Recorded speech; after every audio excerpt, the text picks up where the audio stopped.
Araw po sa ating lahat na nanonood ngayon at sa ating lahat na andito. Salamat po sa pagkakataon binibigay sa atin ng Panginoon upang malaya tayo makasamba sa Kanyang pangalan. Po na ang ating pananampalataya ang nagbibigay sa atin ng kasiglahan at kagalakan upang tayo makatayo at makatawa sa gitna ng ganitong panahon. Why? Dahil tayo tumitingin sa ating Panginoon. Napakahalaga po na maunawaan natin ano ho yung mahalagang bagay. Mahirap, no? Minsan may mga bagay na mahalaga na nababaliwala natin sa buhay. Dahil hindi natin naintindihan kung ano ba ang kahalagahan ng bagay na iyon. At minsan huli na bago natin makita kung kailan na wala doon natin na lamang mahalaga pala sa akin ang bagay na yon. Maraming Kristiyano ang hindi makalago dahil hindi niya alam kung ano ang importante sa buhay. Maraming mga Kristiyano rin ang nawawala. Maraming Kristiyano ang nananatiling baby. Gayong nais ng Panginoon siya ay pagpalain sa dahil hindi niya nalalaman kung ano ang importante sa buhay. At naniniwala ako, tayong lahat na nakikinig, nanonood, at tayong lahat na andito ngayon, naintindihan natin, nais natin patuloy na maunawaan ano ba talaga ang importante sa buhay. Saglit po tayong pumikit, tayo manalangin. Ama, sa pangalan po ng iyong anak na si Kristo Jesus, kaming lahat ay lumalapit sa iyong harapan upang kilalanin na kung wala ka, wala pong mangyayari sa aming buhay. Salamat po dahil sa iyo, nagiging matibay, matalino, at nagkakaroon kami ng katapangang harapin na may kalakasan ang mga pandemic, ang mga sitwasyon na ito. Sa pakikinig po namin ng salita mo, ikaw po ang mag-uukit sa puso't isipan namin ng salita mo upang magpalago sa aming panampalataya, magpatibay ng aming relasyon sa iyo, at magbigay sa amin ng tapang upang kami humakbang at sumunod. Sa oras na ito, pagpalain mo, Panginoon, kaming lahat. Banal na Espiritu, turuan mo kaming lahat. Pang aming dalayan sa iyo. In Jesus' name, Amen and Amen. So sa mga nakaraang buwan, ang nakaraang linggo ay ating pinag-aaralan ang kahalagahan ng mga bagay na dapat natin gawin bilang isang Kristiyano. Kapag hindi mo alam ang kahalagahan ng breaking of bread, basta naging ritual lang ito sa iyo at kinakain mo ang tinapay, nakain ka ng tinapay, without understanding the true reality of what it is. Ano ba talaga halaga nito? Pinag-aralan natin noon na pag sinabing breaking of bread, meron tong iba't ibang tawag. Tinawag tong the Lord's Supper. Na yun yung simbolo na kung saan ang Panginoon ay biniyak niya ang na kumain siya kasama ng mga alagad. No? Kailan niya ginawa yon? Sa Passover, nung time ng Passover. Simbolo na sa pamagitan ng Panginoon sa Kristo, we pass over death. Nakaalis din tayo mula sa hawak sa dilim patungo sa liwanag. Ito rin po ay tinatawag na communion, common union, na tayo nagkaroon ng pakipag-isa kay Kristo. Kaya huwag mo sabihin tao ka lang, no? Ikaw ay kaisa na ni Kristo. Tama ba yan? So mahalaga maunawaan natin tayo ay kaisa na ni Kristo. Kaya nga, kung saan ka pumunta, tawag sa Kristiyano. Kaya minsan, pag hindi nila makita ang liwanag sa iyo, ang sasabihin ng ibang tao, akala ko ba Kristiyano siya? Ba't gano'n ang buhay niya? Ba't gano'n ang bibig niya? Ba't gano'n ang kilos niya? Why? Dahil connected ka na. Tinitingnan nila ang paggalaw mo, communion, common union. You are united. Ikaw ay nakipag-isa na kay Kristo. Tinatawag din natin itong Eucharist, Thanksgiving, pagkapasalamat. Kaya ang buhay ng isang Kristiyano ay punong-puno ng pagpapasalamat. Sa pagising mo pa lang sa umaga, nagpapasalamat ka na. At bago ka matulog, nagpapasalamat ka rin. Ibig sabihin, sa pagising pa lang sa umaga, ang una mo ikinokonek sarili mo sa Diyos at ang huling connection bago ka matulog ay ang Diyos. No? Nakita natin, bakit? Dahil nakilala mo ang importansya ng Panginoon. Kaya nakita rin naman, bakit hindi naunawaan ng ibang kahalagahan ng cell, ang kahalagahan ng church, ang kailangan ng community. Kaya nais natin maunawaan ng lahat. No? Isa maraming Kristiyano ang hindi lumalago dahil hindi nila naiintindihan ang bagay na yon. Hosea 6, verse 6. At ganito po ang sinasabi sa Living Bible. Hosea 6, verse 6. I don't want your sacrifices. I don't want your sacrifices. Hindi ko, no? Ang sabi niya, hindi ko lamang gusto ang inyong, hindi ang inyong sacrifices ang inahabol ko. I want your love. Ang sabi ng Panginoon, ang nais niya, yung pag-ibig niyo, mahalin niyo naman ako. Madalas na, hindi ba ang mahal iniingatan? Hindi ba ang mahal ipinaglalaban? Bakit 'pag merong gagawin na maraming Kristiyano, iniiwanan niya ang relasyon niya sa Panginoon? Hindi niya mailaban ang kanyang self, hindi niya mailaban ang pagdarasal sa gawain, hindi niya mailaban ang devotion. Sa kadahilan ang question, kaya ang taas ng Panginoon, I want your love. No, hindi yung binibigay niyo, kundi yung pag-ibig niyo. Gusto ko niyo mahalin niyo ako. I want your love. I don't want your offerings. I want you to know me. Nais ko makilala niyo ako. So, ang nais ng Panginoon, makilala natin siya. Ang tanong natin ngayon, paano ba natin makilala ang Panginoon? Saan natin makilala ang Panginoon? Ang sabi sa Hosea 4 verse 6 sa Amplified Version ay ganito, my people. Sino ba yung tinatawag na my people? Ang tinatawag na my people ng Diyos, ang sabi ng Panginoon, my people, ang bayan ko. Sino yung bayan ng Diyos? Yung tao nakipag-isa sa kay Kristo. Yung taong lumapit sa Kanya, inamin na siya yung makasalanan, nagpailalim sa Diyos, tinanggap siya bilang tagapagligtas at Panginoon.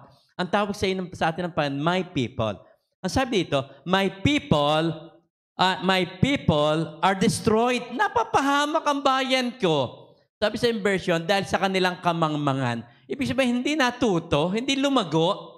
Maraming Kristiyano ang hindi na lumalago. Hindi lumago. Nanatiling baby, maramdamin. Hindi naintindihan ang bagay na mahalaga.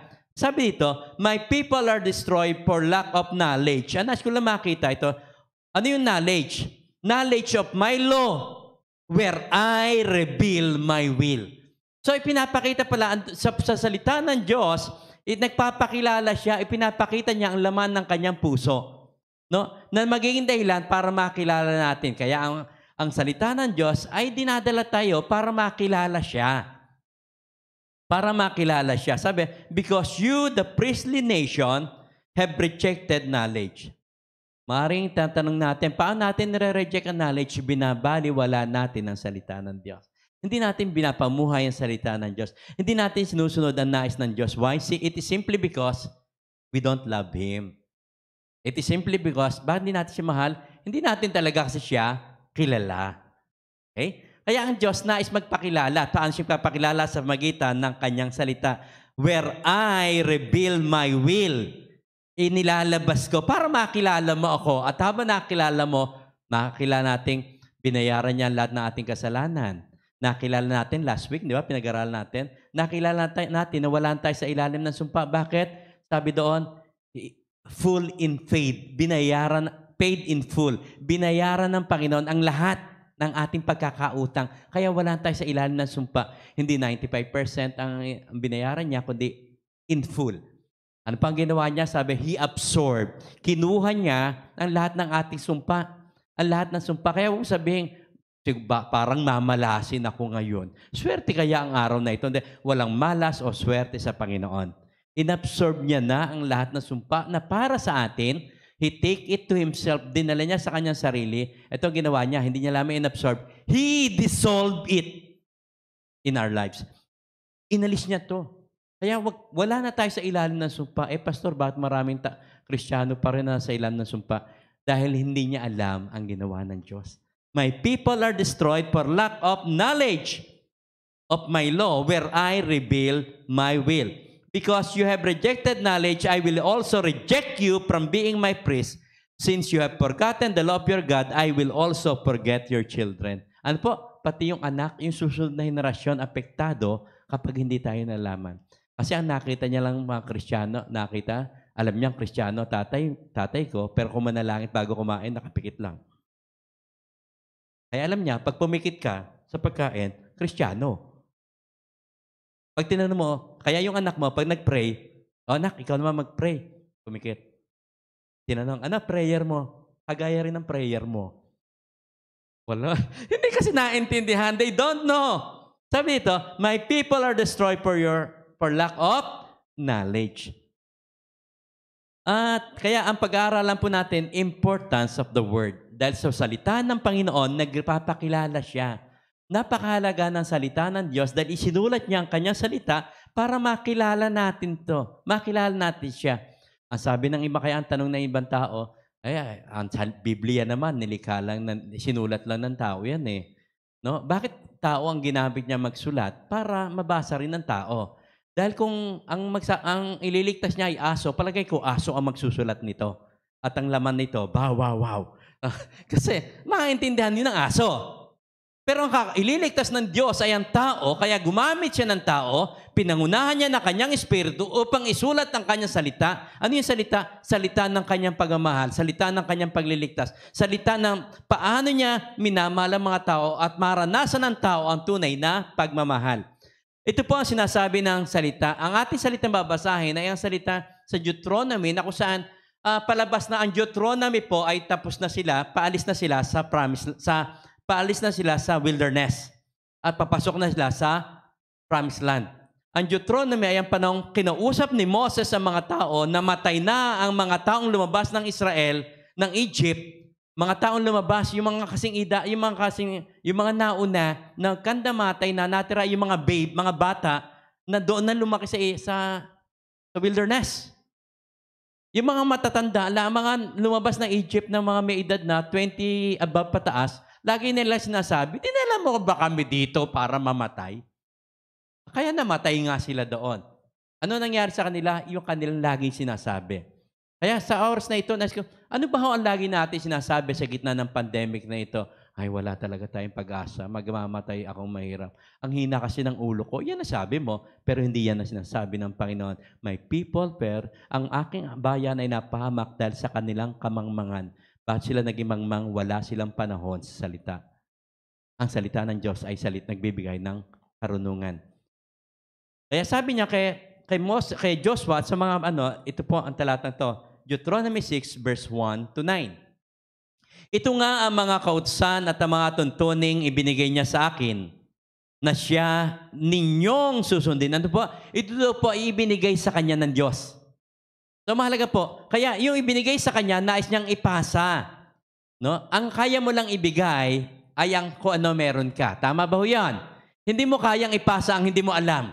Kaya pag sinabi, ipapasa mo sa anak mo ang pagiging Kristiyano, ang tanong, ano ang alam niyang Kristiyano? Mama, umattend din akong kagaya mo. Kuya, umattend din ako sa church kagaya mo. Kristiyano na rin ako. Dahil umattend ka. No? Nag-pray ka, pumipikit ka bago kumain. Pumipikit na rin ako bago kumain. No? Grabe, ano pa talaga ang pagiging Kristiyano? Sabi ni Moses, ito nga ang mga kautusan at mga tuntuning ibinigay niya sa akin. So ang salita ng Diyos ay ibinibigay niya sa tao. Bakit daw po? Na siya niyong susundin sa lupaing inyong sasakupin. Ang salita niya ay dapat na sinusunod. Pero mahirap masunod kapag hindi mo alam. Tama ba ho yun? Hindi mo kasi alam, kaya hindi mo kayang sundin. Kaya nais ng Panginoon, basahin natin ang salita niya dahil nais niyang ituruan tayo ng salitang ibinigay niya na siyang susundin natin. Ang mga ito ay ibinigay ni Yahweh sa inyo, ibinigay sa inyo ni Yahweh, hindi lamang sa inyo, at sa inyong mga anak. So, ipapasa nyo ito. Kailangan ito ipinapasa. Hindi ito para sa iyo lang. Dahil ang papaganda ng buhay ng iyong anak, ng iyong pamilya, ay ang salita ng Diyos. My people are destroyed. So, pag wala ang salita ng Diyos, destruction. Mapapahamak. Kahit na pagtapos natin, maganda ang mapag-aaral ang anak. Maganda makatapos silang pag-aaral. Pero nalilimutan ng marami ang salita ng Diyos ibigay sa kanila. Ang sabi, ang mga ito ibinigay sa inyo ni Yahweh at sa inyong mga anak at sa mga susunod na salinlahi upang magkaroon kayo ng takot sa Kanya. No? Upang magkaroon tayong takot. So makikita natin, ang epekto natin hanggang sa ikatlong henerasyon. Kaya nga ako, sa anak ko, sa anak ng anak ko. So ito yung tatlong henerasyon na ipinasa natin. Magkaroon kayo, anong dahilan? Upang magkaroon kayo ng takot sa Kanya. Pag sinabing takot, hindi yun, kagaya na natatakot tayo ng ayan na yung pinagkautangan ko, natatakot ka na naman kung saan ka magtatago. Ito yung nagalit sa iyo, natakot ka. Naglakad ka sa dilim, natakot ka. Hindi yung ganong pagkatakot. Ang pagkatakot sa Diyos ay ang pagsunod sa Kanya na nagiging dahilan para magtiwala ka. Yung paglapit sa Kanya, ang pagkatakot na ito ay hindi ka tinuturoang lumayo. Maraming pagkatakot ang naglalayo. Tama ba ho yun? Lumalayo ka sa kinakatakutan mo. Natatakot ka pag siya ay nagsasalita, lumalayo ka. Tatakot ka sa mga isang tao nakikritise, naalis ka. So, ang tao madalas lumalayo sa kanyang kinakatakutan. Nakakatuwa naman, ang pagkatakot sa Diyos ay naglalapit sa Kanya.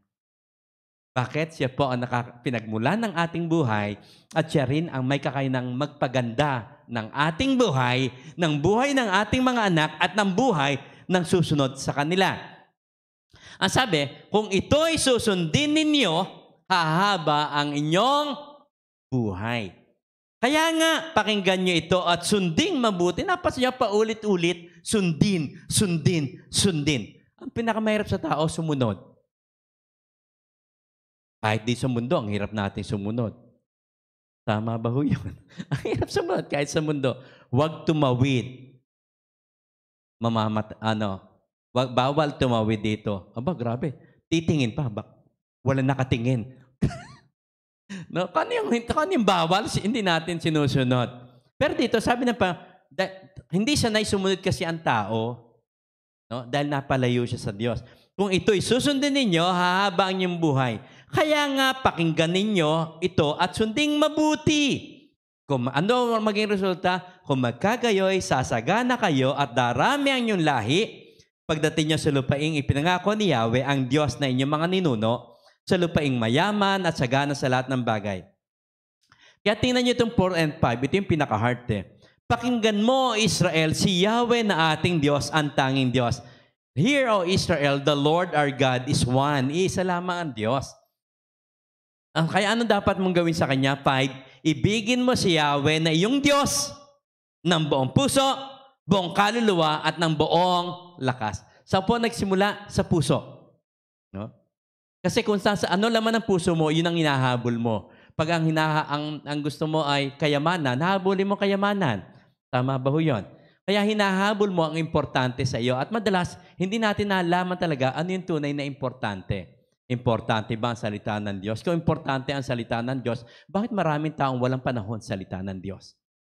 Kaya mapapansin niyo ba ho, pag ikay nagbabasa ng salita ng Diyos, ang tuloy mong antukin. Kaya ang ginagawa ng maraming tao, hindi ka makatulog, magbasa ka ng Bible, naging sleeping tablet, pampatulog. At reality ho ito, kaya sa church marami ang natutulog. No? Naging pampatulog, bakit? Hindi nila naintindihan. Ang sabi ito, ibigin mo si Yahweh na iyong Diyos ng buong puso, buong kaluluwa at buong lakas. Ang mga utos niya ay itanim nyo sa inyong isip. Tingnan nyo ito, itanim nyo sa inyong isip, ituro nyo sa mga anak, pag-aralan ninyo ito sa inyong tahanan, sa inyong paglalakbay, sa inyong pagtulog sa gabi, at sa inyong pagbangon sa umaga. Ipulupot ninyo ito sa inyong mga kamay bilang tanda, itali sa inyong noo, isulat sa mga hamba ng inyong pintuan ng inyong bahay at mga trangkahan. So ito po ang isang paulit-ulit itinuro ni Moses. Paulit-ulit ito sinabi. Pag binasa niyo po kasi ang Deuteronomy, paulit-ulit niya. Kaya ang pagtuturo po ay paulit-ulit. No? Paulit-ulit. Hanggang makita mong ipinapamuhay na. No? Kaya paulit-ulit. By the way, ang pinakamagaling na pagtuturo ho, ay yung ginagawa natin. Ano ba? Sinabi yung gusto nyo turuan at pamilya nyo matuto manalangin sa pagkain? Manalangin ka na sinasabi mo. At huwag nyo na pong kahabaan. Maging totoo ka lang. Pag ang panalangin niya ay para sa pagkain, huwag nyo na isadamay pa ang kaligtasan ng Africa, nakarating ka sa Japan, at magpe-pray kayo sa pagkain, suddenly pinag-pray nyo pa po, Panginoon, yung vaccine, matuklasan na. Mamaya na yan. Pagkakain lang kayo eh. Kasi may people perish for lack of knowledge. Hindi nga kasi natututo. No? Ang tanong ko sa inyo, sa ating lahat, pati kayo nanonood ngayon, marunong ka na bang manalangin? Naririnig ba ng pamilya mo? Pag kumakain kayo, yun ang pinakamagandang patotoo. So, the importance of His Word. Kahalagahan ng Kanyang salita. Tandaan natin, ang tunay na pagkatakot sa Diyos, tandaan nyo to, ang tunay na pagkatakot sa Diyos ay ang pagsunod sa nais niya at paglayo sa ayaw niya. Ulitin ko ulit ho, napakahalaga po nito sa kadahilan ng wala ang pagkatakot sa iyo pag hindi mo ginagawa to. Ang tunay na pagkatakot sa Diyos, ano po? Ay ang pagsunod sa nais niya. Kaya napakahalaga malaman mo ang nais niya. Kaya ang salita ng Diyos, inire-reveal niya. Ano ang nais niya? He revealed His will. tunay na pagkatakot sa Diyos ay ang pagsunod sa nais niya at paglayo sa ayaw niya. So, inilalayo niya tayo sa kapamakan. Kaya ang sabi sa Deuteronomy 6 verse 25, kalulugdan tayo ng Diyos nating si Yahweh kung susundin natin ng buong katapatan ang lahat ng pinag-uutos niya sa atin. Ano po mangyayari sa atin? Kalulugdan tayo. So pag ikay sumusunod sumusunod sa nais niya at lumalayo ka sa ayaw niya, ano mangyayari sa atin? Kalulugdan tayo ng Diyos. At pag kinakalugdan tayo ng Diyos, ano po ang nangyayari? Di ba pag nalulugod kayo sa inyong mga anak, ibinibili nyo kung anong gusto niya? At kahit hindi hinihingi niya, dinadagdag mo. Why? Nalugod ka. No? Nalugod ka. No? Pag tao ay lumulugod, ay pinagmamalaki niya, ay pinagmamarang. Naalala ko po nang gumraduate ang anak ko sa high school, Ilano. Siyempre, taga Malagasa kami. Sa amin, pag-graduation kasi sa Malagasang, nabili ng mga quitis. At nagpapaputok. Pag tinawag ang pangalan mo, ay si JM alam nila merong award na tatanggapin. So, mga kamag-anak ko nagpuntahan dyan sa may Unida. Diyan gagraduate siya ng high school, 4th year. No? Pag tinatawag iba, wala. Basta pangalan lang. Pagdating ng John Mark Ilano, putok! Psh! Quitis, mga kamag-anak ko. Nagulat na iba, may quitis John Mark, best, sa best. John Mark Ilano, psh! Lipad na naman. May tinawag, isa, Ilano rin. No? Kahit may kaswelas JF, kasabay gagraduate. Ilano! Putok, ulit-ulitis. Ilano kasi narinig. Bakit ginagawa nila yon? Proud. Natutuwa sila, nalulugod sila. Naniniwala ako kapag ang Diyos ang nalugod, grabe ang gagawin niya. Kaya sabi, kalulugdan niya na tayo ng Diyos, nating si Yahweh, kung susundin natin ng buong katapatan ang lahat ng ipinag-uutos niya sa atin. Ang problema natin, ang hirap sundin ang hindi alam. Bakit? Ayaw alamin. Hindi kasi alam ng tao kung gaano ka-importante. Okay? Kaya, you have to know God first before you can obey Him. Ano po? You have to know God first before you can obey Him. Hindi mo kasi kayang sundin kapag hindi mo siya kilala. Kaya nais ng Diyos magpakilala. You have to know God first before you can obey Him. Kaya mo siyang sundin kapag nakilala mo. Kaya mahal ang Diyos ay nagpapakilala, kaya inaanyayahan na tayo. We know Him, nakilala natin siya sa magitan ng Kanyang salita. Paano natin makilala siya? How to know His Word. How to know Him in His Word. How to know Him in His Word. Kaya you have to know God first before you obey Him. Hindi mo kasi susundin kapag hindi mo kilala. Tama ba ho yun? No? Kapag kilala, sinusunod. Sinusunod mo kasi kapag nakilala. Ngayon, ang hirap makilala Dahil mga may takip ang mukha Di ba? Ang hirap magkakilala. Kaya minsan may babati sa akin, Pastor, ngingiti ako.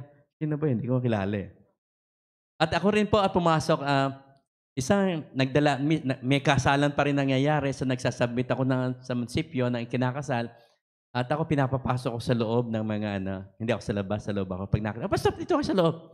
At napapunta ako doon magsasubmit ako, nakita ko na isang nasa labas, Pastor, dito na kayo sa loob. Kilala niya ang mukha ko kahit na may takip. Napapasok ko sa loob, binuksan ang pinto, sabi sa akin naman nandoon, doon po kayo sa labas. Hindi ako nakilala. Doon po kayo sa labas, pumila po kayo doon. Babalik na ako, si Pastor yan. No? Nang makilala niya ako, Pastor, dito po, sorry po, dito po pala kayo. Dito. Kailangan makilala niya ako para gawin niya, para ibigay niya ang paggalang, pamparangal. Ganyan din po sa atin. Mahalaga po, makilala natin ang Panginoon. Ang tanong natin ngayon, how to know Him? Paano natin siya makilala sa pamagitan ng Kanyang salita? At dito po may tinuro sa atin. Ano po sabi sa talata? No? Paano mo malam? Sino yung umiibig? Sabi sa atin, ibigin mo si Yahweh ng iyong Diyos ng buong puso, buong kaluluwa at buong pag-iisip. Paano mangyayari yon? Una, itanim ninyo sa inyong puso ang mga salita niya. Ang utos niya ay itanim. So ang utos niya kailangan limang ay to. Madalian lang. Una, ang utos niya ay itanim. Kaya itanim mo. Ano ang tinatanim mo sa iyong puso? Galit at sama ng loob, pagkatakot at pag-aalala, pag-worry, at tinitingnan mo ang palabigasan, walang laman, tinitingnan mo mauubos na yung ating i-deliver sa ating sardinas. Suddenly nag-worry ka dahil iba ang nakatanim. Pero pag ang nakatanim sa iyo ay ang salita ng Diyos, hope is rising up. Ano pa sabi? Itanim ninyo, ang mga utos niya, itanim ninyo sa inyong puso. Kapag ang nakatanim sa puso natin ay galit, nakikita ito sa ating pagmumuka. Tama ba ho yun? Kapag ang nakatanim ay galit, makikita ito. Makita ito, suddenly nagalit ka sa tao, nagalit ka sa... Alam niyo, pag nagalit ka, ang daming epektado, tama? Nandun ka sa bahay mo, nakita mo malayo yung aso, dumumi sa karsada, talagang itong mga may-ari ng itong aso to, talagang, yun, kasi naman may-ari, talagang magalit ka sa may-ari. Kasi naman, si Mayor, gumawa ng batas, ayaw pang i-implement, ang hina kasi talaga ni Mayor. Pati itong presidente ng Pilipinas. Grabe, ang dami mong pinagbabato. Kaya yung anak mo at pamilya mo, tahimik silang lahat. Bakit? May dragon sa bahay nila. Nagkaroon na matinding pagkatakot ng pamilya mo, tahimik ang lahat dahil may dragon na nagwawala ng oras na yon. Bakit? May nakatanim. At ano nakatanim? Masama. So sabi, itanim ninyo sa inyong puso. Pag sinabi itanim, treasure it. You treasure it in your heart. No? Kaya kung ano naman ang puso mo, lalabas to. Kaya sabi ng Panginoon, treasure it in your heart. I-treasure mo. Pangalawa, ituro. Kung ano ang nakatanim sa iyo, kaya mong ipasa. Pwede mo ituro. No? Sa kanino mo daw ituturo? O sabi ng salita ng Diyos, ituro nyo sa inyong mga anak. Paano maituturo ang hindi mo alam? Ang alam mo lamang na ituro ay ang iyong ginagawa. Ang mga naituro natin, iba't ibang bagay. Ang mga naituro natin, anak, malapit na malapit na ang New Year. Tandaan mo yung polka dots na damit. Yung mga, anong damit-damit na bilog? No? Kailangan. Alam niyo, pinapasa natin yon, tama? Ipinapasa natin sa kanila. Kaya, ang bibili natin, yung mga puro bilog. Yung prutas, puro bilog. Yung palutang, magluluto tayo ng palutang para lumutang ang buhay. Grabe, panay taon-taon gano'n lang ginagawa, hindi pa rin lumulutang. Bakit mali ang pundasyon, mali ang tinuturo? Bakit? Yung kasi ang alam. Andito, sabi ng ituro mo. Pag sinabi ituro, ipapasa mo sa kanila ang iyong alam, ang iyong ginagawa, ang iyong buhay. No? Study it together. No? Paano mangyayari yon? You study, ituro mo daw sa may tuturo. Ituro nyo sa inyong mga anak, pag-aralan nyo ito sa inyong tahanan, family altar. But antes sa panahon ni Moses, nais niyang mangyari na. No? Sa inyong paglalakbay, pag kayo naglalakbay na mag-anak, ikwento mo sa kanya. Basta ako po, kasama ko anak ko, kasama ko asawa ko, saan man kami nakakarating, nakita ko yung mga bulaklak. Di mo ang bulaklak, iba-iba ang kulay. Grabe talaga, ang laki ng kapangyarihan. Grabing gumawa ang Diyos. Di mo yung mga bulaklak, iba-iba puno, iba-iba dahon. Grabe, Panginoon, kakaiba ka talaga. Suddenly, you are declaring, tuturo ka sa kanila sa pamagitan ng mga nakikita mo. Ano tinuturo mo? Ang kabutihan ng Diyos. No? Kabutihan ng Diyos. Paano daw? Sa inyong pagtulog sa gabi. Aba, sigad ang huling kausap mo bago ka matulog. Ang sarap ng tulog pag sigad ang huling kausap mo. Ang huling kausap, ka-Facebook. No? Huling kausap, YouTube nanood pa. No? Ang dami mga kinakausap, chinachat. Pero sabi, huling kausap, sa iyong pagtulog sa gabi at sa inyong pagbangon sa umaga. Pagtulog mga gabi, manalangin kayo mag-anak. Pag-ising, manalangin, pasalamat kayo. Hindi ba nakakatuwa? Ang pasimula ng araw mo, si God. Ang closing mo, si God din. Ano ang maranasan mo ngayon? Pagpapala. Kaya pag sinabi mo ituro, ipasa mo. Ano ang pinapasa po natin sa ating mga anak? Ano ang pinapasa natin sa ating pamilya? Sa gitna ng pandemic na ito, we are passing something. Naniwala ko, ipinakita ng pandemic na ito kung totoo ang ating pananampalataya dahil lumilitaw ang ating pagtitiwala sa pangalan ng Panginoon. Pag nakita wala nakakainin, ang isa lang ang kaya mo sabihin, huwag kayong mag-alala, ang Diyos ay magkakaloob. Ipinopoint mo siya, tinuturo mo sila sa mas malaki sa pandemic na ito. Maliit, hindi ka malaki sa pandemic, pero meron kang malaking pinagtitiwalaan, ang kamay ng Diyos na siyang gumagawa ng lahat ng bagay. Ituro. Pangatlo, sabi dito, ipulupot. No? Ando po, para in order to know Him in His Word, itanim mo ito, ituro mo ito, ipasa mo, ipulupot sa iyong kamay. Ang ibig sabihin, sa panahon ng iyong paggawa, remind the Word of God, remind them in your work. Sa iyong paggawa, sa iyong pagkilos. Sabi nga ni Kuya, binasa na kanina sa offering, di ba? Kapag hindi ka huwag pakainin ang hindi nagtrabaho. So your work brings blessing. When you work, pinagpapala ka. Pag gumagawa at kumikilos ka, pinagpapala ka. Gayun din po, pag kayo gumagawa sa kaharian ng Diyos, nag-aalaga ka ng kaluluwa, pinagpapala ka. Alam niyo bakit? Dahil pinapasa mo sa inaalagaan mo ang salita ng Diyos, pinagpapala ka. Pinagpapala ka ng spiritual. Why? Because ipinupulupot mo sa iyong kamay ang salita ng Diyos. Paano? Ipinapasa mo ito. Itali mo ito. Itali mo ito sa iyong noo. Memorize it. Don't forget about it. Huwag mo itong kalimutan. Tandaan natin, ang laban ay laban ng salita. Sasabihin ng mundo, di ba sabi ni Satanas, kung ikay anak ng Diyos, gawin mong tinapay. Ang panlaban ng Panginoon, nasusulat. Mamaya, nagsalita na rin si Satan ng nasusulat. Di ba? Nasusulat. Sabi naman ni Christ, nasusulat din naman. Ang bibigyan ka ng katalinuhan. Kaya ipulupot, itali mo ito sa iyong isipan. Memorize it. Don't forget it. Isulat mo. Isulat mo ito sa iyong tahanan. Isulat mo. Bakit? For you always see it. For you to always see it. Para lagi mo nakikita. Lagi mo nakita. Napansin mo pag mahalaga, lagi mo tinitingnan. Ano ba? Mahalaga yung artista. Binibili mo yung at ilalagay mo. Mahalaga basketball. Yung mga basketball player. Makita mo, pumasok ka. Makita mo kung ano mahalaga sa kanila. Nakalagay yung litrato ni LeBron James. Nakita yung bolang mahalaga. Makita mo. Alam mo kung ano mahalaga sa kanila. Bakit? Nais nilang nakikita. Ang question, ano ba ang mahalaga sa iyo? Ano ang laman ng wallet mo? Sino ang mahalaga? Pagtingin mo sa wallet mo, wala talagang pera. Bakit pera ba lang ang mahalaga? So, pera lang ang mahalaga sa iyo. Tingnan mo sa wallet ko. Pagtingin mo doon, mukha ni Mining. Grabe. Mahalaga siya. Mukha ni JM. Mahalaga siya. Mukha ni Rachel. Mahalaga siya. Lahat nandoon mahalaga. Pero hindi yung pera ang mahalaga. Kailangan ko ng pera, pero kahit mawala ang perang yon, ang mahalaga doon, huwag mawala mga picture na yon. Dahil mahalaga. Ganyan din po sa atin. Huwag mawawala ang salita ng Diyos dahil ito ang pinakamahalaga. Pagpasok ba sa bahay natin, ano nakita? Meron ba salita ng Diyos? O maraming figurin, maraming may mga kamay pang kumakaway, may mga pusa pang kumakaway, may mga arwana pa, pandala ng blessing. Ang dami mga pandala ng blessing, pero wala pa rin ng blessing. Dahil wala doon ang pinagmumula ng pagpapala. Remember, itanim, ituro, ipulupot, itali, isulat mo ito. Bakit? Para malaman mo ang salita ng Diyos. Inulit niya. Kaya ang sabi ng salita ng Diyos, andiyan ba JM? Joshua 1 verse 7 sa NLT, be strong and very courageous. Sabi diyan, be careful to obey all the instruction.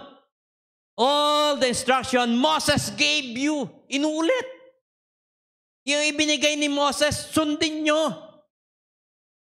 Pag-ulit-ulit yung word na pagsunod Dahil ang pinakamahirap gawin ng tao, pagsunod.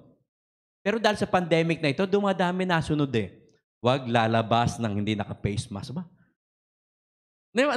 Tinuturuan lang tayo kung paano sumunod. Kung kaya natin ito sundin para maligtas ang ating buhay, mas kaya natin sundin ang salita ng Diyos para sa kaligtasan ng ating pamilya at mga mahal ng buhay. Marunong pala sumunod ng Pilipino Pag sinabing walang face mask, walang papasok sa mall na hindi naka-face mask at face shield, aba, nagbili yan ng face shield. Mahalaga Sumusunod. Be careful to obey all the instruction Moses gave you. Do not deviate from them, turning either to the right or to the left.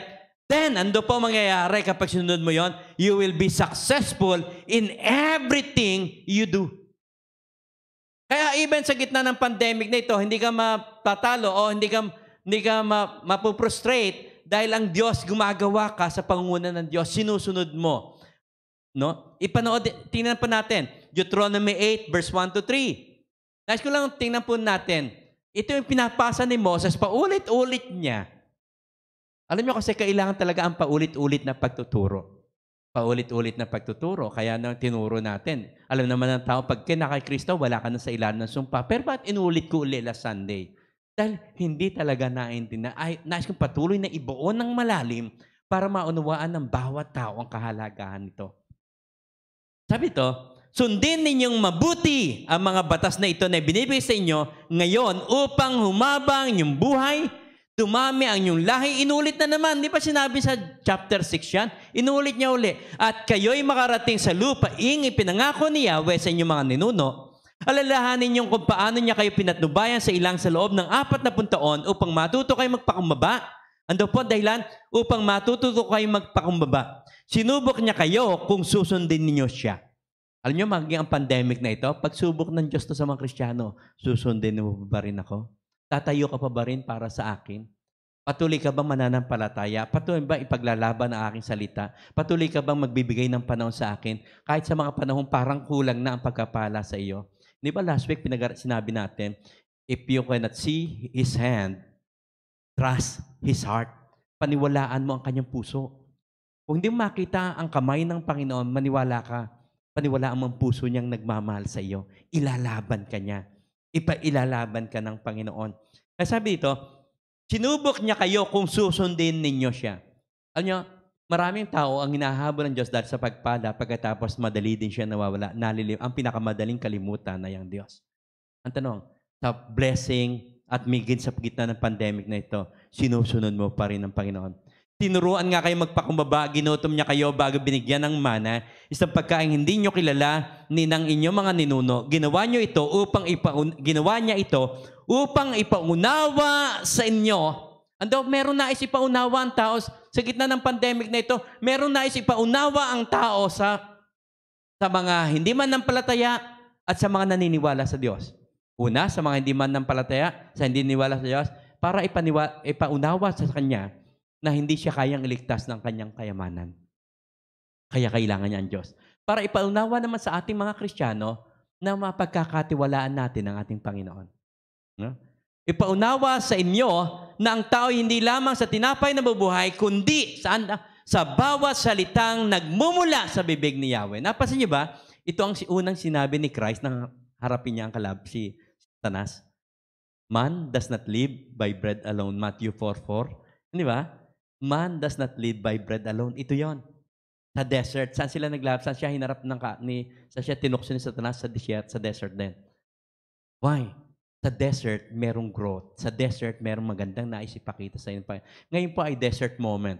Ito po ang makita natin, desert moment.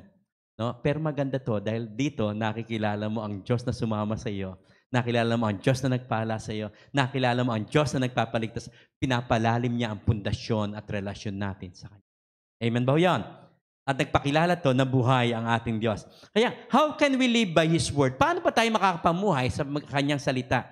Una, recognize our need for it. I-recognize mo na kailangan natin siya at ang Kanyang salita. Alam niyo, ang pandemic na ito, nagpakilala lamang. So how can we live? Paano tayo makapamuhay sa Kanyang salita? Una, recognize our need for it. Kailangan natin to. Kailangan natin. Recognize na kailangan natin siya at kailangan natin ang salita niya. Tama ba yan? Kapag ang salita pumasok sa iyo ay worry, suddenly naapektuhan ng katawan mo, humihina ang system ng katawan mo, immune system mo, naapektuhan ka, nalungkot ka, at madali kang magkakasakit. Pero kagitna ng pandemic na ito, pag meron kang dinedeklara ang salita ng Diyos, dumalakas ka anuman ang iyong kinakaharap. Alam niyo ba na, naikwento ko na naman to, unang buwan ng pandemic, isang buwan kalahati, si Mining ay halos gabi-gabing hindi makahinga. Sa araw ay hirap na hirap din siyang huminga. Parang baradong-barado ilong niya. Walang makalabas na hangin. At tuwing matutulog kami, ang asawa, hirap na wang-awa ka. Nakaupo siya. Hindi siya nadaeng. Ako naman, inaano ko siya, matutulog ako, kunyari, pero pag tulog na siya, lalapat ko ang kamay ko. At alam niyo, nagpe-pray ako, nagdedeklara ako. Alam niyo, yung mga gabi yung iniisip ko pa kung paano maitatawid itong paano gagawin sa church, paano kami makapag-online, ano yung mga dapat namin gawin. No? Suddenly, sa kaisip ko, iniisip ko asawa ko, for 1 month and a half, hindi ko sabi ko, dadali ko sa ospital, sabi ng asawa, wag na. Kasi baka sabihin nila, COVID to eh. COVID agad na. Suddenly, kung ano-ano isaksak sa kanya. Pero alam ko, hindi COVID yon, kundi test yon sa amin. Oh, patuloy pa ako nagme-mentor. Alam niyo, nagme-mentor pa rin asawa ko. Hindi napansin na hindi siya nahinga sa ilong. Nakaan siya. Ang hirap matulog. Hirap na hirap siya. Pati kakain, ang hirap niya. Dahil siyempre doon na ang paghinga mo, ang hirap. Pero hindi nagre-reklamo asawa ko. Why? Kilala niya. Pangalawa, he agreed that God alone can truly satisfy us. Ano po, para tayo makapamuhay sa kanyang salita, how can we live by His word? Agree that God alone can truly satisfy us. Na siya ang Diyos lamang sa gitna ng 1.5 month na dinaanan namin. No? Na ang ano ko, yung sa brain ko, parang puputo ko ang mga ugat dito sa kaliwa at sa kanan, sa kanan ko at sa liwa. Parang hindi ako pwedeng yung gumanoon dahil parang mahihigit siya. Gabi-gabi lumalaban ako. Hindi ko na sinasabi sa asawa ko dahil madadagdagan pa ang kanyang dalahin. Pero nagdedeklara kami. Lord, ikaw, kung ako, ikukunin mo na, naka-ready ako, walang problema. Pero hayaan Panginoon, huwag po na ayokong iwanan na ang asawa ko ng ganoon. No? Panginoon, naniniwala ako, may gagawin ka. Tatayo pa rin ako, gagawin ko pa rin ang dapat kong gawin. Why? Because only God can satisfy my life. Ang tanong natin ngayon, si God ba lang ang satisfaction natin sa buhay? Are we satisfied in life because of Christ? Paano kung wala na ang mga bagay na hinahawakan mo? Are you satisfied? Agree that Christ alone, that God alone can satisfy us. Pangatlo, pray for presence, wisdom, and direction as we read. Kapag binabasa mo ang salita ng Diyos, para may pamuhay natin sa salita ng Diyos, kapag lumapit ka sa Panginoon, binasa mo yon, pray for presence, His presence, wisdom, and direction. Ang Diyos kasi magtuturo. Ang sabi daw, He reveal His will. Hindi ba? Kapag lumapit ka sa Kanya, He reveal His will. No? Sabi niya, pangapat, savor the relationship you have with Him through Christ. Pag sinabing savor, nilalasap mo, ninanamnam mo. No? You savor the relationship you have with Him through Christ. Noong mga panahon yun, isang buwan kalahati, ninanamnam ko pa rin ang kabutihan ng Diyos. Alam niyo, ang bawat araw, ipagpapasalamat. Ang bawat oras na dumadaan. No? Suddenly, nakita ko, yung isang buwan kalahati namin yon na pinagdaanan ng aming buhay ay buhay na ng pagpapakita ng kapangyarihan at kabutihan ng Diyos. Ng Diyos na ating pinaglilingkuran ay isang buhay at mapagkakatiwalaang Diyos. Amen po ba? At natin, how can we live by His word? Practice what He teaches you. Practice what He teaches you. Ano man yung natutunan mo, ano yung nakabasa mo, i-practice mo, gawin mo sa pamuhay mo. No? Tandaan, hindi ang salita ng Diyos ang mag-a-adjust sa buhay mo, kundi ang buhay mo ang dapat mag-adjust sa salita niya. Ulitin natin, ho? Hindi ang salita ng Diyos ang mag-a-adjust sa buhay mo, kundi ang buhay natin ang dapat nag-a-adjust sa salita niya. No? No? Kaya napakahalaga, manatili tayo sa salita niya, manatili sa presensya niya dahil doon nagkakaroon pagbabago ang ating buhay. Where you remain becomes who you are. Remaining in God's word transform you.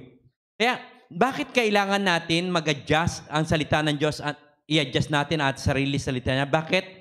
Hebrew 11 verse 3, sabi sa TPT, sabi diyan, faith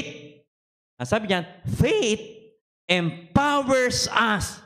Ang salita ho kasi ng Diyos, nagbibigay ng pananampalataya. At pag may pananampalataya, nangyayari, empowers us to see. Meron kang makikita. Ang pananampalataya ay nagbibigay sa iyo ng lakas para may makita ka. Ano makita mo? Ang gagawin ng Diyos. Ang ginawa ng Diyos. Ang bata na nagbigay ng 5 tinapay sa mga alagad para dali sa kamay ng Diyos, nakita niya, ang tinatanaw niya, paano pakakainin ng Panginoon ang 5,000 sa magitan ng 5 tinapay. Meron siya nakita. Kaya faith empowers us to see that the universe was created and beautifully coordinated by the power of God's Word.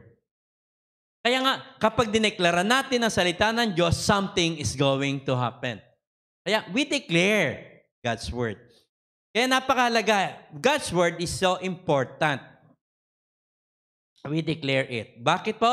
Because God's Word reveals His purpose for your life. Bakit importante ito? Una, God's Word reveals His purpose for your life. Ipinapakita niya ang layunin niya sa iyong buhay. Dito, nagkakaroon ng kagandahan ang panahon na daraan sa iyong buhay. Hindi mo sinasayang ang iyong buhay, kundi nakikita mo ang layunin niya. Bakit di ba binasa natin? My people are destroyed for lack of knowledge of my law where I reveal my will. So sa salita ng Diyos, inire-reveal niya ang nais niya. No?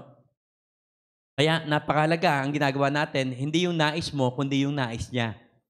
At kapag ginawa mo ang nais niya, ano nangyari sa atin? Kalulugdan ka ng Diyos. Ano ba ang nais niya? Igalang mo ang iyong ama't ina. Kapag ginagawa mo ito, kalulugdan ka ng Diyos. Ano nais ng Diyos? No? Ayun kasi ang nais ng Diyos, igalang mo ang iyong ama't ina. Maging mabuti kang empleyado. Gawin mo ito. Maging patutuo ka sa iyong kinaroroonan. Kalulugdan ka ng Diyos dahil tama ang ginagawa mo, kalulugdan ng Diyos, pagpapalain ka ng Diyos. Ano pa ang nais ng Panginoon? Maging patutuo ka sa iyong sambahayan. Maging patutuo ka sa iyong kumpanya. Maging patutuo ka sa iyong pamilya. Kalulugdan ka ng Diyos. No? Because God's Word reveals His purpose for His life, for your life. Ephesians 5, verse 15 to 16. So, be very careful how you live, not being like those with no understanding. Nakapansin niyo daw po, marami ang mga tao na nabubuhay with no understanding. Kaya sila napapahamak eh. No? Nagli-live-in without understanding na they are inviting cars sa kanilang buhay. Niloloko ang magulang without understanding, ini-invite nila. Ninanakawan nila ang Diyos. Ano ini-invite nila? Ang gawa, ang kadiliman sa kanilang buhay. Mga nagmumura, nagsusugal, o ano mga ginagawa. Sabi doon, they live like those with no understanding, but live honorably with true wisdom, for we are living in evil times. Andaw po, nabubuhay tayo sa maruming panahon, evil times. Kaya ang dapat natin gawin bilang mga anak ng Diyos, sabi yan, tingnan niyo po natin, ito maganda. Take full advantage of every day, ando po, as you spend your life. You're the one, ikaw nag-spend. Yung i-highlight niyo po yung word na spend, you spend your life. Itong araw na to, October 11, hindi natin ito may babalik pa. Isang beses mo lang pwedeng gamitin to. Tama ba yun? Kaya ang 2020, clear vision. Clear pa ba vision natin ngayon dahil sa pandemic na to? Nabago ba ang ating ginagawa? Hindi. Patuloy tayong nagwi-win, nagko-consolidate, pe-preserve ng kaluluwa. Sino may gusto nito ang Panginoon? Ito'y nais ng Panginoon at gagawin ko to dahil ito'y nais ng Panginoon. Ang sabi niya, take full advantage of every day as you spend your life for His purpose. One day, tatayo tayo sa harapan ng Panginoon and the question niya, how do you spend your life? Do you spend your life for His purpose? Nagpapasalamat tayo sa Panginoon. Dahil sa pandemic na ito, patuloy nangangarap, naniwala ako, bago mag-anniversary tayo, January, February, buo na yan. Magkaduktong na ang church. No? Natutuwa ba kayo nun? Sa gitna ng pandemic, may tinatanaw tayo. At kung ganito pa rin, na 1 metro pa rin ang distansya natin, palagay ko, kakakasto na ang 150. Hallelujah. Nangangarap ba yun? Gusto niyo ba yun? 150. Why? Because there are people who understand the purpose of God.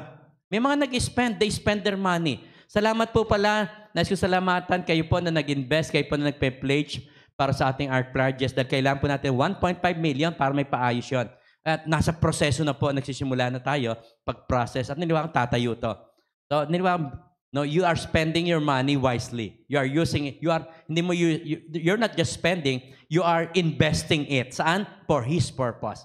Tayo ngayon, we are investing our time.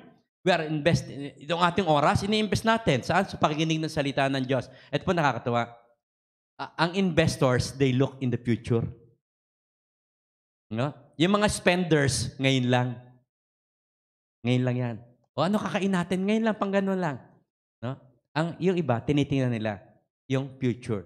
Nasa pumala, tinitingnan nyo, habang kayo nagpapatuloy, tinitingnan nyo ang future ng inyong anak, ng inyong maging apo, tinitingnan nyo yung future nila. You are looking towards something na inyong angkan. Ng inyong angkan. You are investing your life for His purpose. We don't spend, we are investing our life for His purpose. Mismo lang pwedeng invest yun. No? Sa Proverbs 4 verse 20 to 22 sa TPT, at ganito po ang nasulat, listen carefully. No? Listen carefully. My dear child, sarap pakinggan no? Yung tawagin kang anak ng Diyos. Sigurado, hindi ito baka sakali. No? Kaya tayo naging anak ng Diyos, naging anak tayo ng Diyos dahil sa dugo ng Panginoong Jesucristo. Tinanggap natin siya bilang ating Panginoon, inamin natin na tayo nagkasala at binuksan natin ang ating buhay sa Panginoon. My dear child, for everything that I teach you. So meron na isituro ang Panginoon. And pay attention. Ando po, habang you listen, you pay attention to all that I have to say. Meron na isabihin sa Panginoon. So you have to pay attention. Napansin niyo ba, ang daming nais mag-distract? No? Suddenly, magde-devotion ka, may magde-distract. Biglang tutunog ang phone mo. Sabi, dinidistract ka. May iiyak na bata. May tatahol na aso. Ang goal lamang nila to distract you sa iyong gagawing pakipag-usap sa Diyos. Suddenly, nayamot ka na nga. Mamaya na nga lang. Iniiwan mo ang Diyos. Grabe, pinakamadaling i-give up dahil hindi naintindihan ng tao ang kahalagahan ng salita ng Diyos. Please pay attention to all that I have to say. Fill your thoughts with my words, and why? Until they penetrate deep into your spirit. Ano po? Yung thoughts mo, ang thoughts mo ay binubuo ng mga words na napakinggan mo na magpe-penetrate sa iyong spirit. Kaya pag ang narinig mo, ay si ganito. Suddenly, narinig mo, pinakinggan mo, nagalit ka. Nagpe-penetrate to sa iyong spirit, nagagalit ka. Nakita mo ang aso niya. Yung aso niya. Suddenly, narinig mo lang, narinig ka mo, nagalit ka, pati yung aso niya, buwisit na buwisit ka sa aso sa tuwin, ang lalabas ang asong yun. Bakit? Andoon kanino siya? Nag-penetrate saan? To your spirit. Ano sabi? Then, as you unwrap my words, they will impart true life and radiant health into the very core of your being. Kaya ang dapat natin, dito merong 4 na instruction ang dapat natin gawin sa pag tayo, una, listen carefully. Pag sinabing listen, to listen closely and attentively with the willingness to obey. No? To listen, pag sinabing listen carefully, to listen closely and attentively with the willingness to obey. You listen carefully. Pangalawa, you pay attention to my words. Ang ibig sabihin to, we must give undivided attention to what God is saying. Every day, ang Diyos ay nakikipag-usap. Tama ba yun? Alam niyo ba na kahit naglalakbay ka, ang Diyos ay nagsasalita sa iyo kung may panahon kang makinig. Pag sumakay ka sa jeep, at suddenly bumahing ang katabi mo, ang sabihin sa iyo, kung nakikinig ka, pag hindi mo napakinggan ng Diyos, mabubuhay sa pagkatakot, naku, baka mahahawa ako, mukhang may COVID tong suddenly, napahambahing pa sa tabi ko. Suddenly, dahil nagwo-worry ka, pinapakiramdam mo ang sarili mo. Suddenly, nangangati na rin ang mo. Suddenly, sasabi mo ngayon, parang may COVID na rin ako. Napabahing ka na rin. Inaabangan mo, mag-iinit ba ako? Mukhang nag-iinit nga. Kasi inaabangan mo Tama ba yun? No? So, you pay attention. We must give undivided attention to what God is saying. You fill your thoughts. And though you fill your thoughts with my words, we must keep our focus unwavering on the Word of God. Nagpapasalamat ako sa Diyos dahil nakilala ko siya nung alam ko ang salita niya sa panahong yon, sa loob ng 1 month and a half, pinapanood ko ang kalagayan ng aking asawa. Sa loob ng 1 month and a half, parang puputok ang mga, sa aking ulo, ang ugat. But I choose to speak the Word of God. I choose to speak the Word of God. And suddenly, ano nangyayari to? Unwrap my words, they will impart true life and radiant health. Ano habang binubuksan ko ang salita ng Diyos, na nagkakaroon ng iba. Lumalakas ako, sumisigla at patuloy ako magdedeklara ng buhay. So to unwrap my words, keep them in the midst of your heart. Kaya nga napakahalaga po. Dahil kung ano laman ng puso mo, the course of your life is determined by what fills your heart. And what fills your heart? The Word of God. Kaya sabi, kanto nagsimula sa iyong isipan? Fill your thoughts with my words until they penetrate deep into your spirit. Sa gitna ng pandemic na ito, ano ang nilalagay mo sa iyong puso? What penetrates your spirit? Ano sabi ng Panginoon? Fill your thoughts with my words. Ang salita ko, hindi ang sabi ng mundo, hindi ang sinasabi ng media, kundi ang sinabi ko. Kaya nga, mapasin nyo, ang dami sugatan ngayon eh. Ang sabi ni Secretary Anyo, at sabi Secretary Anyo, ang madami ngayon mga tao nabubuhay sa anxiety, depression, at saka nagpapakamatay.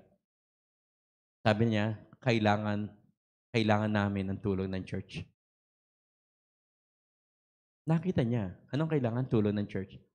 Paano kung hindi alam ng church ang kanyang gagawin? Dahil they did not know the word of the Lord. Hindi nila alam anong importante. At yung season na ito, ipinapakita ng Diyos, ano yung nakatanim sa iyo.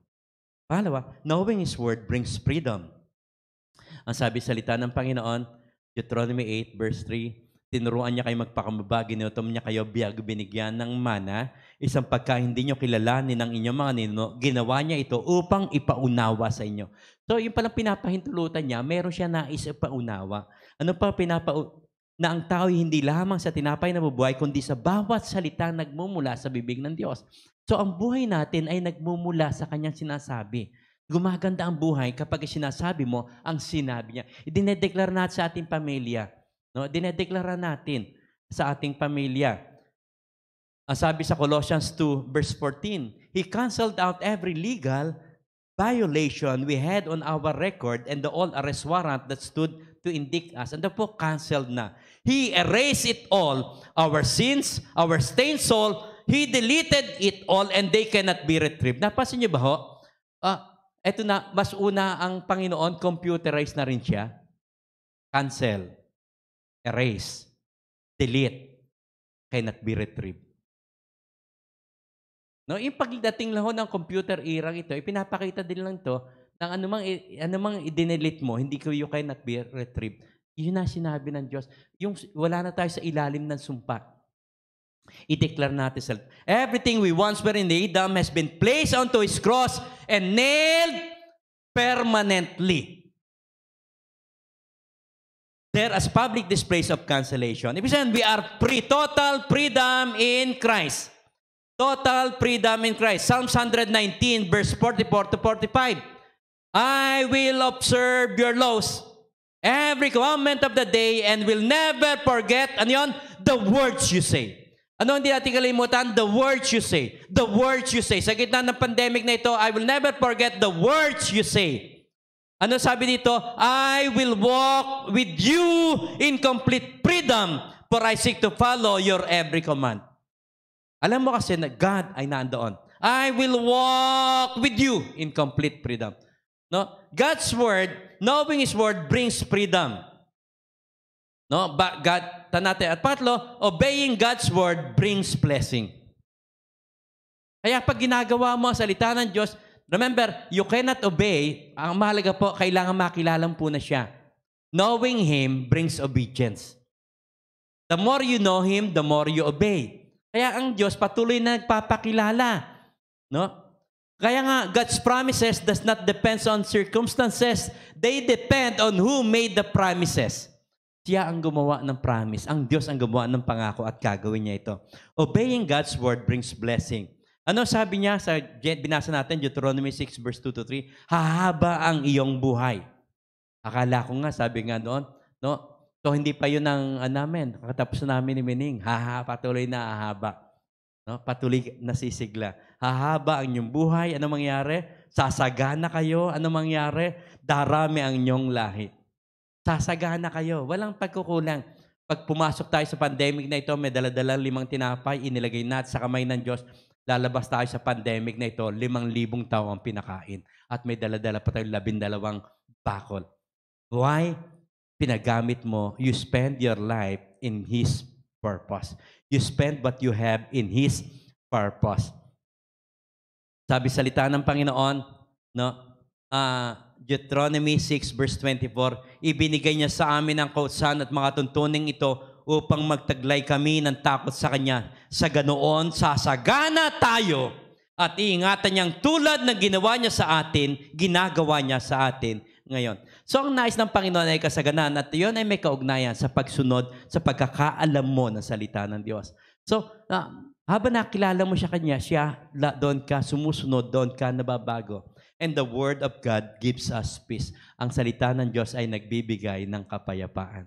Sa pandemic na ito, madami ang anxiety, depressed, worried. Ito po. Pero ang salita ng Diyos ay nagbibigay sa atin ng kapayapaan. Psalms 119 verse 165. Those who love your law. Tayo ba yon? Tayo ba yon? Do we love the law? Mahal ba natin ang salita ng Diyos? Dahil pag mahal natin ang Diyos, mamahalin natin ang salita niya. Dahil sa salita niya, nagpapakilala siya. No? Ang sabi daw, those who love your word, those who love, Psalms 119 verse 165 sa NET NET, those who love your law are completely secured. Ano po? Completely secured. Nothing causes them to stumble. Hindi ka babaksak. Why? You are so secure. Sabi sa Tagalog, no? Sa Tagalog, Psalms awit 119, nais kong basahin, ang nagmamahal, ang magmahal sa utos mo'y mapayapa iyong buhay. Ano po? Mapayapa iyong buhay, matatag ang taong ito at hindi na mabubuwal. Paano malaman matatag ka sa gitna ng mga pagsubok? Paano malaman totoo ang sinabi ng Diyos? Padadaanin niya ang isang season na parang sa iyong palagay, magtataka, bakit mo Lord ako pinadaan dito? Dahil nais niyang ipakita sa iyo na iba ka na. Mas matatag ka na ngayon kaysa sa dati. Amen ba ho yan? Sa gitna ng pandemic na ito, nakikita ng Panginoon, hindi na baby ang aking anak. Nagiging warrior na siya. Amen ba ho yan? Warrior na siya. Lumalaban, tumatatag, at ngayon nagpapaguho ng kuta ng kaaway. Nagpapalago. Ang magmahal sa utos mo'y mapayapa, iyong buhay, matatag ang taong ito at hindi na mabubuwan. So sa gabi pong ito, sa araw pong ito, nais ko malaman yung, ang tanong ko sa atin, gaano ba ka-importante sa iyo ang salita ng Diyos? May panahon ka ba? Kasi pag importante, lagi kang may panahon. Ang importanteng tao, may panahon ka. Ang importanteng bagay, may panahon ka. Ano mang importante, binibigyan mo ng panahon. Question ko ngayon, mahalaga ba sa iyo ang salita ng Diyos? Kapatid ko, hindi mo na pa nakita ang kahalagaan na ito, ibinigay ito ng Diyos upang makita mo ang kanyang kalooban. Dahil habang sinusunod mo ang kanyang kalooban, kaluluguran ka ng Diyos, ang kasaganaan, kapayapaan, kagalakan, ang pagpapala, at ang katatagan ay mararanasan mo kapag kayo nagtitiwala sa Panginoon. Ibinigay niya ang kanyang salita, hindi para pagwarin ka. Ibinigay niya ang kanyang salita para may panghawakan ka. Langit at lupa ay lilipas, ngunit ang salita ng Diyos ay mananatili. Tayo po'y saglit na manalangin.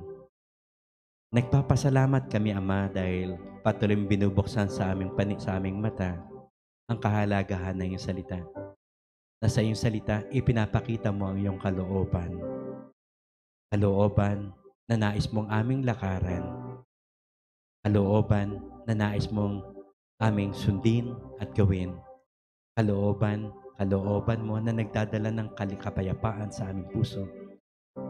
Salamat po, Panginoon, dahil sa iyong salita, nakita po namin ang iyong pag-ibig, ang iyong pagmamahal. Nakita namin ang iyong mga utos at ang plano mo sa aming buhay. Panginoon, pinipili po namin patuloy ipailalim ang aming buhay, manatiling sumusunod sa iyo, at i-align ang aming sarili sa sinabi mo. Salamat po, Panginoon, sa pagkakatabinigim sa amin upang pakinggan ang iyong mayamang salita. Hindi po namin ito ipapaagaw sa kaaway at patuloy namin dedeklara, hindi sa tinapay lamang nabubuhay ang tao, kundi dahil gayon din, salita ng Diyos na namumula sa kanyang bibig. Tinatanggap namin ito, Panginoon. Salamat po, Panginoon. Ito po ang aming dalangin sa iyo na may pasalamat. In Jesus' name. Amen. Amen. Palakpak po natin, Panginoon. Sa oras na ito,